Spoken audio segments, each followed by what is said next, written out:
81절 예수께서 말씀하시기를 누구든지 부유하게 된 자는 왕이 된다. 그리고 힘을 가진 자는 그것을 버려야 한다. 82절 예수께서 말씀하시기를 누구든지 나와 가까이 있는 자는 불 옆에 있는 것이고 나에게서 멀리 있는 자는 하늘나라에서도 멀리 떨어져 있는 것이다. 83절 예수께서 말씀하시기를 형상은 사람들에게 보인다. 그러나 그 형상 안에 있는 빛은 아버지의 빛의 형상 속에 숨겨져 있다. 아버지의 빛은 스스로 드러날 것이지만 아버지의 형상은 그의 빛으로 감추어져 있다. 84절 예수께서 말씀하시기를 너희가 너희를 닮은 모습을 보면 기쁨으로 넘칠 것이다. 그러나 너희가 태어나기 이전부터 존재하였으며 죽지도 않고 보이지도 않는 너희의 모습을 본다면 감당할 수 있겠는가? 85절 예수께서 말씀하시기를 아담은 위대한 힘과 거대한 불을 가지고 태어났지만 그는 너희에 미치지 못한다. 그가 훌륭한 자였다면 그는 죽음을 맛보지 않았을 것이기 때문이다. 86절 예수께서 말씀하시기를 여우들도 그들의 굴이 있고 새들도 그들의 둥지가 있지만 사람의 아들은 머리를 뉘어 쉴 곳이 없도다. 87절 예수께서 말씀하시기를 육신에 의존하는 육신은 얼마나 비참한가. 그리고 이 두 육신에 의존하는 영혼은 얼마나 비참한가. 88절 예수께서 말씀하시기를 천사들과 예언자들이 너희에게 와서 이미 너희에게 속한 것을 너희에게 줄 것이다. 그러면 너희도 너희가 가진 것을 그들에게 주면서 자신에게 말할 것이다. 언제 그들이 와서 그들에게 속한 것을 가지고 갈 것인가. 89절 예수께서 말씀하시기를 어찌하여 너희는 잔의 겉만을 씻는가. 안을 만드시니가 겉도 만드셨다는 것을 알지 못하는가. 90절 예수께서 말씀하시기를 나에게로 오라. 나의 멍에는 편안하고 나의 짐은 가볍다. 너희는 너희 자신을 위하여 안식을 찾으리라. 91절 그들이 예수께 말씀드리기를 우리가 당신을 믿을 수 있도록 당신이 누구인지 말씀해 주십시오. 예수께서 그들에게 말씀하시기를 너희는 하늘과 땅의 얼굴은 살필 줄 알면서도 너희 목전에 있는 그 하나를 알아차리지 못하니 이 순간을 어떻게 즐겨야 할지 알지 못하는 것이다. 92절 예수께서 말씀하시기를 구하라 그러면 발견할 것이다. 전에는 너희가 묻는 것들에 대해 내가 말해주지 않았다. 지금은 내가 그것들을 말해주고자 하나 너희가 그것들을 구하지 않는다. 93절 예수께서 말씀하시기를 성스러운 것을 개들에게 주지 말라. 개들이 그것을 거름더미에 버릴 수 있기 때문이다. 돼지들에게 진주를 주지 말라. 돼지들이 그것을 진흙덩이로 만들 수 있기 때문이다. 94절 예수께서 말씀하시기를 찾는 자는 발견할 것이다. 두드리는 자에게 열릴 것이다.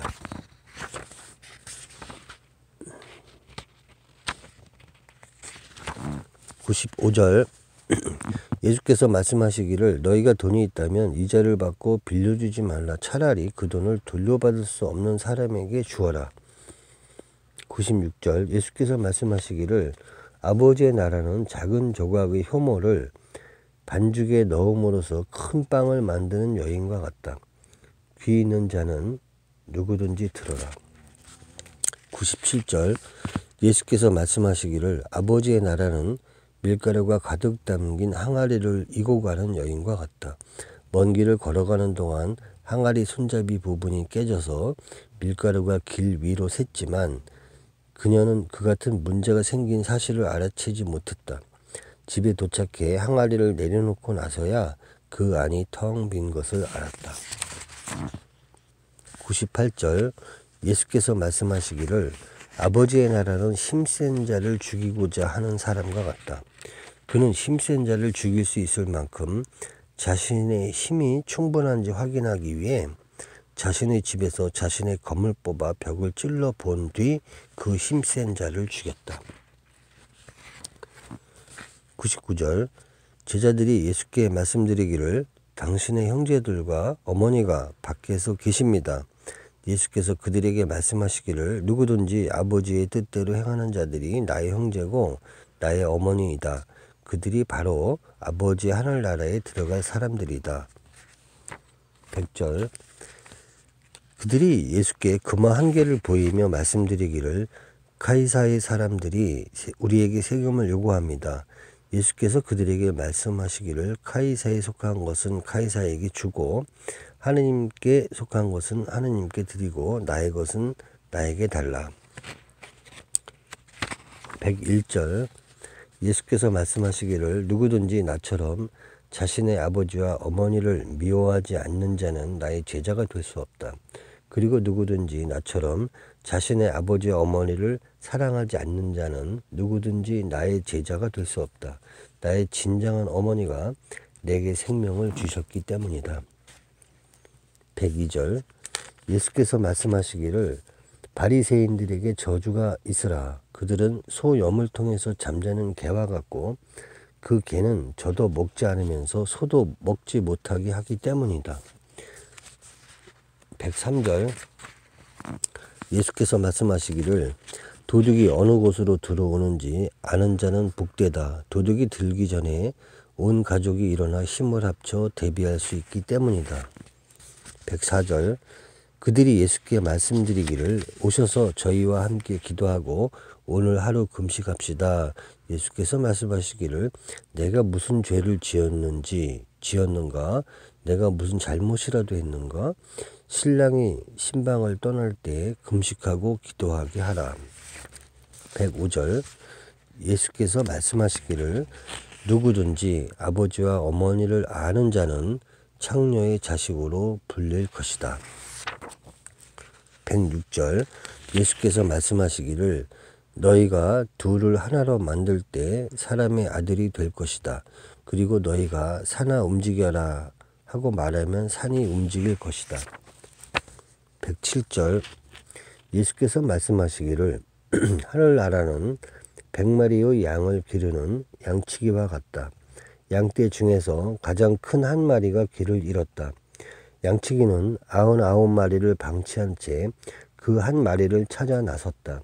힘겹게 양을 찾은 뒤 그 양에게 말했다. 나는 99마리보다 너를 더 사랑한다. 108절 예수께서 말씀하시기를 누구든지 나의 입으로부터 나온 것을 마시는 자는 나와 같이 될 것이다. 나 자신도 그가 될 것이다. 그리고 감추어져 있는 것들이 그에게 드러나리라. 109절 예수께서 말씀하시기를 하늘나라는 그의 밭에 보물이 숨겨져 있는 것을 모르는 사람과 같다. 그가 죽으면서 그 밭을 아들에게 물려주었지만 그 아들도 보물이 묻힌 것을 알지 못했다. 그의 아들은 상속받은 밭을 팔아버렸다. 밭을 산 사람이 밭을 갈다가 그 보물을 발견하였다. 110절 예수께서 말씀하시기를 세상을 발견하여 부자가 된 자는 세상을 포기해야만 한다. 111절 예수께서 말씀하시기를 하늘과 땅이 눈앞에서 말려 올라갈 것이다. 누구든지 살아있는 하나로 인해 살아있는 자는 죽음을 보지 않을 것이다. 자신을 발견한 사람에게 세상은 가치가 없다고 예수께서 말씀하시지 않던가? 112절 예수께서 말씀하시기를 영혼에 의존하는 육신에 화가 있을 것이다. 육신에 의존하는 영혼에 화가 있을 것이다. 113절 제자들이 예수께 말씀드리기를 하늘나라는 언제 옵니까? 예수께서 말씀하시길 하늘나라는 기대하고 기다린다고 해서 오는 것이 아니다. 아버지 하늘나라는 보라 여기 있다 또는 보라 저기 있다고 말할 성질의 것이 아니다. 아버지의 나라는 온 세상에 두루 펼쳐져 있어 사람들이 그것을 보지 못한다. 114절 시몬 베드로가 그들에게 말하기를 마리아를 우리로부터 떠나게 하십시오. 여성은 생명을 얻을 자격이 없기 때문입니다. 예수께서 말씀하시기를 보라 내가 그녀를 인도하여 그녀가 남성이 되게 할 것이다. 그리하여 그녀가 너희 남성들처럼 살아있는 영이 될 것이다. 어떤 여성이라도 자신을 남성으로 만드는 자는 하늘나라에 들어갈 것이다.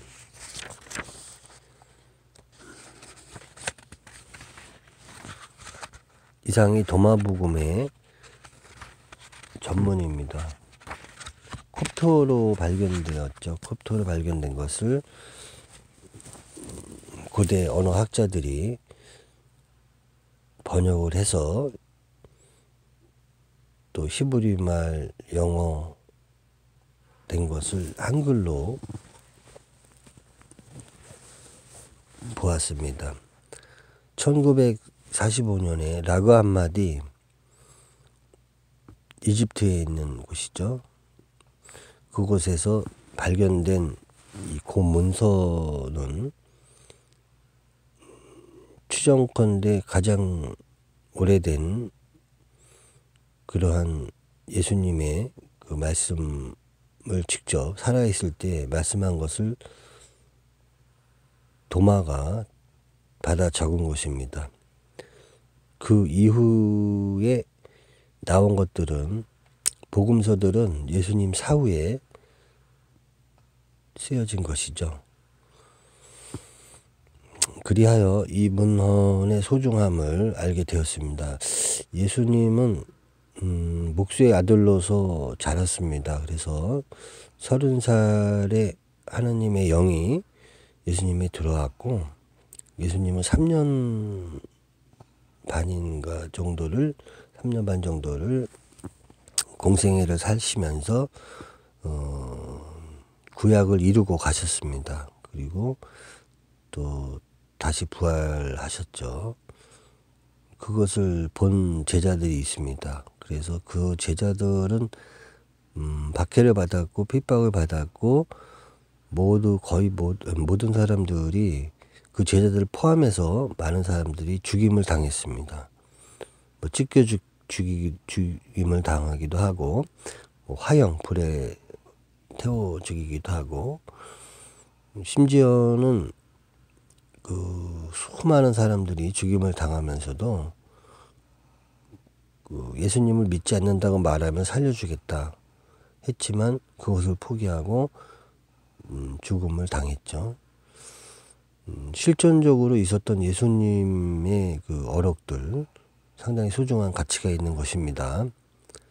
하나님께서는 오직 예수님한테만 천국의 비밀을 알려주셨습니다. 그리고 예수님은 그의 제자들한테 그 비밀을 알려주셨고요. 그래서 예수님은 다시 보혜사 성령을 보내서 또 다른 영을 이제 하나님께 부탁을 해서 말씀대로 보내주겠다 이렇게 하셨습니다. 그래서